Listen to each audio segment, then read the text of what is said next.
আর কয়েকটা আছে যেটা আমাদের আরও একটু থ্রেড বেয়ার ডিসকাশন দরকার। আমরা আগামী 29 তারিখে ওইটা ডিসকাশন করব। আশা করি 29 তারিখে আমাদের সবগুলো অর্ধদেশের উপরে আমাদের পর্যালোচনা শেষ হবে এবং আমরা রিপোর্ট সাবমিট করব। একই সাথে এগুলোকে আইনে রূপান্তর করা বা না করার দিকে আমরা এগিয়ে যাবো। এখন পর্যন্ত কতগুলো বিষয় অধ্যাদেশের বিষয়ে একমত হয়েছে কমিটি? মনে করেন 120টার উপরে একমত হয়েছে যে করা বা না করা, সেটা এখনো আমরা সর্ট আউট করি নাই। এগুলো আলোচনা হচ্ছে। মানে কোনো অপোজিশন থেকে কোনো বক্তব্য ছিল কিনা অধ্যাদেশের কোনো? 120টার মধ্যে অধিকাংশ তো আমরা বলছি যে একমত হয়ে গেছি, আর বাকি যেগুলো আমাদের আলোচনার প্রয়োজন আমরা মনে করছি আলোচনা করব। 120টা যাচাই বাছাই করা হয়েছে, এর মধ্যে অনেকগুলোতে একমত। এগুলোর মধ্যে দ্বিমত হিসাবে নাই। এগুলোর মধ্যে যদি কোনোটা রাখতে হবে একমত হয়ে রাখছি, কোনোটা রাখতে হবে না সেটা একমত হয়ে করেছে। সেইটা আমরা এখনো সর্ট আউট করি নাই, এগুলো আলোচনার জন্য রেখেছি আমরা।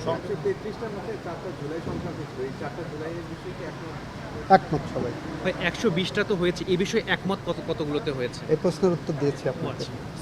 সুপ্রিম কোর্ট আদালত সচিবালয় সেটার বিষয়ে কোনো সিদ্ধান্ত? এইটা 120টার মধ্যে আছে কিনা এখন মনে নাই, আপনার রিপোর্টে পেয়ে যাবেন। আপনাকে রিপোর্ট 2 তারিখে দেওয়ার কথা, এটা কি পারবেন কিনা? হ্যাঁ, ইনশাল্লাহ। তাহলে আমরা ধরে নিচ্ছি 30 দিনের যে সময়সীমা ছিল এর মধ্যেই মোটামুটি সব কিছুই আমরা সাংবিধানিক বাধ্যবাধকতার দিকে দৃষ্টি রেখে এগিয়ে যাচ্ছি। আইন যেভাবে পাশ হয় সেভাবেই যাবে। 2 তারিখের পরে অপেক্ষা করেন, একবারে সব বলে দিলে নেক্সট দিন কি বলবো। মাননীয় আইনমন্ত্রী, গতকালকে যারা আপনাদের এই টিমের সদস্য ছিলেন বিরোধী দল থেকে, তারা বলছিলেন যে জুলাই আকাঙ্ক্ষাকে সামনে রেখেই মূলত আইনগুলো আমরা জুলাই সনদের বাইরে এখন পর্যন্ত কোনো পদক্ষেপ নেইনি, এগিয়ে যাচ্ছি না। জুলাই সনদ আমাদের কাছে অত্যন্ত স্পর্শকাতর এবং অত্যন্ত রেসপেক্টেড জায়গা। সেক্ষেত্রে সাংবিধানিক কোনো বাধ্যবাধকতা জুলাই সনদের মধ্যেই আপনারা যদি জুলাই সনদ কেউ পড়ে থাকেন, 3 নাম্বার পেজের 6 ক ওই জায়গা দেখবেন সংবিধান সংশোধন সাপেক্ষে। এই সংবিধান সংশোধন সাপেক্ষে যে কথাটা বলা আছে সেইটা জুলাই সনদের 84টা অনুচ্ছেদ আছে, আর্টিকেল আছে।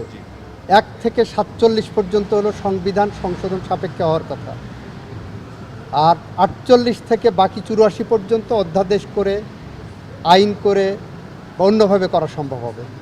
জুলাই সনদের শর্তই হলো 1 থেকে 47 পর্যন্ত সংবিধান সংশোধন সাপেক্ষে। এই জায়গাটা আপনারা ভালো করে দেখেন, 3 নাম্বার পেজের 6 ক।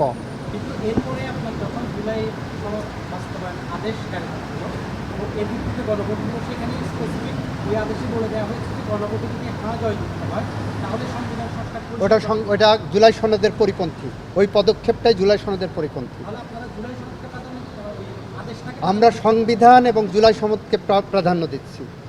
সংবিধান এবং জুলাই সনদকে বাইপাস করে কোনো কিছু করতে গেলে সেটাকে সেটা আমরা নেক্সট মিটিংয়ে আলোচনা করব। থ্যাংক ইউ, ভালো থাকবেন। জি জি, থ্যাংক ইউ। অনেক কথা বলছি, বেশি কথা বলে